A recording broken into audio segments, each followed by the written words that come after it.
Good morning guys. Ito. Quick harvest lang sa patola. Kukunin lang natin yung mga pupwede kasi bukas linggo. Wala din. Pero mag-harvest pa rin tayo bukas. Pag Lunes na, sasama na natin sa harvest ng Lunes. So always doon tayo mag-umpisa sa pinakadulo. So kahapon yung dalawang timba natin may sobra. So 16 kilos lang yung kinarton natin kasi abot siya ng 22, 23. Yung naiwan nandun sa basa. So isasama natin dito sa mga kukunin natin. Pero ito kukunin na natin to, pang ulam na naman. O pamimigay natin sa may gusto. Always dito tayo sa dulo nag-uumpisa. Thank you so much. So always support. Mega love shout out na rin sa inyo lahat. Quick harvest lang tayo guys. So, hindi natin nilive ngayon dahil ito lang naman yung harvestin natin dito. Bukas may kasamang beans, baka mag live tayo kung sakali. Yan, wala naman dyan, malilit na yan. So kahit makaharvest lang tayo ng 15 piraso kasi may 7 kilos na doon, 6 kilos. Pero alanganin po yung mga nandito sa bandang dulo. Ito pwede na to.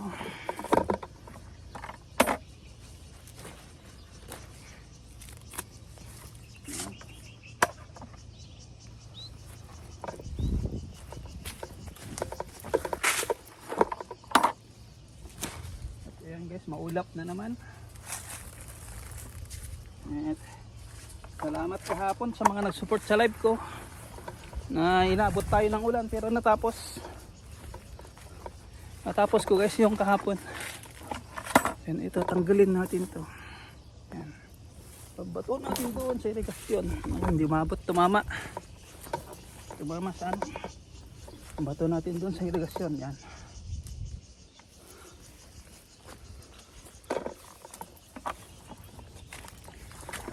So at least makaharvest lang tayo ng 15 piraso guys. Oo, 12. Kasi halos mga mahigit kalahating kilo naman yan.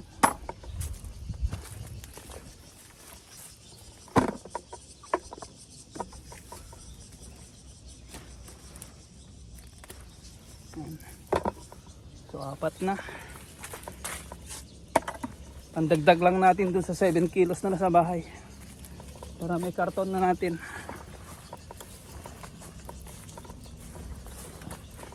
Ito naman bukas na to.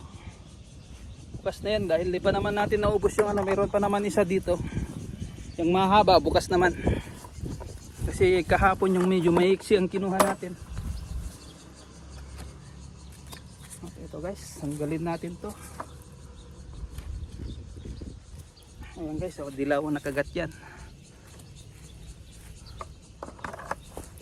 So dito kahit mapuno lang natin tong timba guys, okay na to, sobra na to.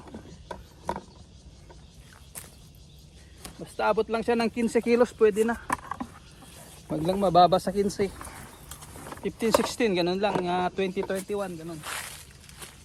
Kasi pag sinobrahan natin 17, 18, 19 para parehas gas ang presyo nun. Yun ang diskarte ng mga buyer. Ito mahigit kalahati ito guys. So kaya quick harvest lang yung natin kasi ito lang kaya hindi natin i-live. So dito langanin yan ito guys kasi baka bukas dito tayo mag live, isasama natin yung grass cutting saka harvest dyan. O baka yung harvest dito sa grass cutting. Kasi linggo naman bukas. Lang yan, harvestin natin is pang Lunes. Pero yung beans natin, di-deliver ko yun after lunch. Yung beans kasi natin guys, pag konti lang naman ako na yung magdala. Pero kung ang harvest natin is abutin tayo ng gaya ng dati, hanggang alas 7, hanggang alas 5 ng hapon. sa gabi na ang deliver pag hindi niya pinick up ng tanghali. Siyempre busy rin yung nagtitinda. Kasi mostly usapan dun is delivery ko lang, kaya lang pag alam niya naman sinasabihan ko siya alanganin yung delivery, baka abutin kami ng gabi mag-harvest. At least okay lang naman sa kanya na napuntahan niya minsan. Kasi para sa kanya naman lahat yun, hindi na, wala namang papunta sa iba. Nag-try lang natin nung nakiusap lang si Bayaw.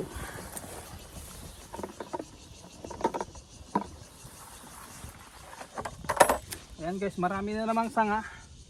Pero bukas na yan itaas dyan, i-clip. Yan si Mrs. siyempre dito yun bukas magbalot. So ngayon harvest lang, ako lang.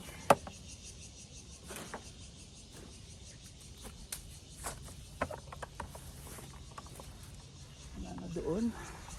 So dito lang guys. Sa bandang harap na lang na to. Yan. Pandagdag lang natin yung nandun sa bahay. So mga kohol, balik natin sa irigasyon. Yan. Hindi natin dinudurog dito kasi pag dito natin dinurog, lalanggamin, mabaho. Pag naamoy pupuntahan yun.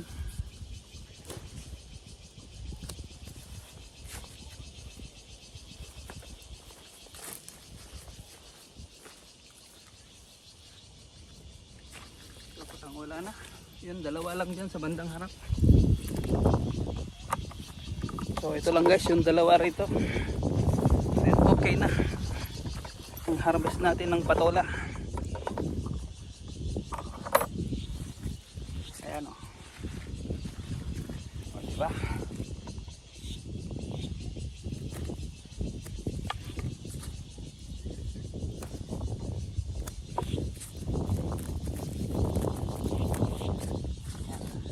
Yan guys, bukas na yan, pang Lunes.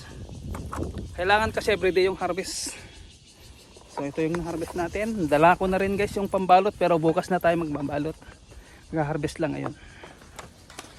Kasi yung na-harvest naman namin dun sa garden 1 is ano lang, 2 timba, 16 kilos. Kulang-kulang na 2 timba. So guys, yung pambalot natin ng patola. Pero bukas nyo na yan makikita. Ilalive natin. So bye bye na guys. Thank you so much. At yan yung na-harvest natin. Yan. Ayan. Ang na-harvest natin. Ayan.